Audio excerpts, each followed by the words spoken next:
विकासाचा दृष्टिकोन जर खऱ्या अर्थाने कोणी दिला असेल तो महाराष्ट्राचे लाडके मुख्य आणि आजपास आपण म्हणताना म्हणायचो की कल्याण लोकसभेचं आहे की महाराष्ट्रातलं तमाम लाडकं नेतृत्व या युवांचे प्रश्न सोडवते। त्यांचं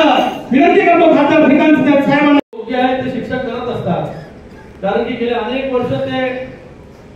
या देशाची भावी पिढी घडवण्यामध्ये जी मेहनत करतात, योगदान करतात,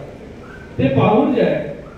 हे आपल्यावरती एक वेगळी जबाबदारी जी आहे ती टाकलेली असते। आपले देखील अनेक प्रश्न आहेत, पण मला वाटतं राज्य सरकारच्या माध्यमाने माननीय मुख्यमंत्री असतील, उपमुख्यमंत्री महोदय असतील, विना अनुदानित शिक्षकांचा मला वाटतं सगळ्यात मोठा प्रश्न होता 66,000 शिक्षकांचा, तेव्हा आपण खूप फॉलोअप करत होतो। तो देखील प्रश्न जो आहे हा सरकारने आपला सोडवला आणि त्यासाठी 1,160 कोटी रुपये जे आहे मंजूर केले। 25 वर्षापासून प्रलंबित विषय होता। त्याचबरोबर आपला सगळ्यांचा अजून एक प्रश्न आहे शाळेचा,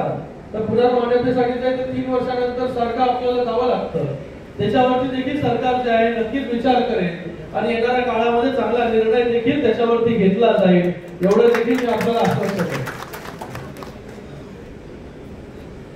आज आपल्या सगळ्यांना मला इतकं सांगायचं आहे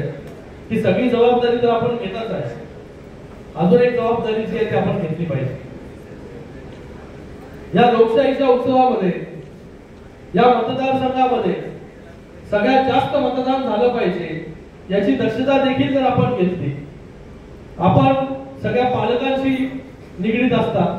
त्यांच्याबरोबर तुमचा संबंध असतो,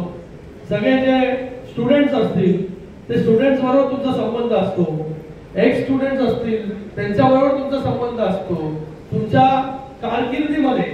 तुमच्या हाताखालून जे आहे ते हजारो लोक जे आहेत हे शिक्षण घेऊन गेलेले असतात आणि मला वाटतं त्याचा रेकॉर्ड देखील आपल्याकडे असतं। जर आपण ठरवलं की सगळ्यांना आपण सांगितलं पाहिजे की बाबा 20 तारखेला मतदान आहे आणि या लोकशाहीच्या उत्सवामध्ये जे आहे सगळ्यांनी सहभाग घेतला पाहिजे, आपण जेव्हा सांगाल तेव्हा नक्कीच ते पालक जे आहेत आणि स्टुडंट जे आहेत ते नक्कीच 100% ऐकतील, हा मला विश्वास आहे। कारण की आता आपण जर पाहिलं असेल की 20 तारखेला मतदान असल्यामुळे आता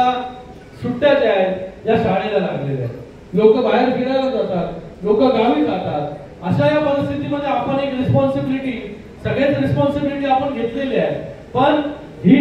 जी मतदानाची टक्केवारी कमी होते ती मतदानाची टक्केवारी कशी वाढेल याच्यासाठी जर आपण प्रयत्न केले तर मी आपल्याला सांगतो या कल्याण लोकसभेमध्ये जिथे सगळ्यात कमी मतदान फक्त 46% मतदान, 2014 ला 42% मतदान, 2019 ला 46% मतदान, हे 46% मतदान जर वाढवायचं असेल आपल्याला तर आपण थोडी जर मेहनत केली, थोडं जर नेटवर्किंग केलं तर मला वाटतं हे मतदानाची टक्केवारी जी आहे या लोकसभेमध्ये नक्कीच अजून 10% वाढल्याशिवाय राहणार नाही। कल्याणमध्ये शिक्षकांचा मेळावा आणि चर्चासत्र आयोजित केलं होतं। या मेळाव्याला मार्गदर्शन करण्यासाठी खासदार डॉक्टर श्रीकांतजी शिंदेसाहेब या ठिकाणी आले होते। नुकतीच लोकसभेची निवडणूक या ठिकाणी होणार आहे। निवडणुकीमध्ये मोठ्या संख्येने मतदान व्हावं याकरता राज्य शासनाने खास करून शिक्षकांवर आणि शाळांवर जबाबदारी दिली। त्याकरता राज्य शासनाचं पत्रही आलेलं आहे की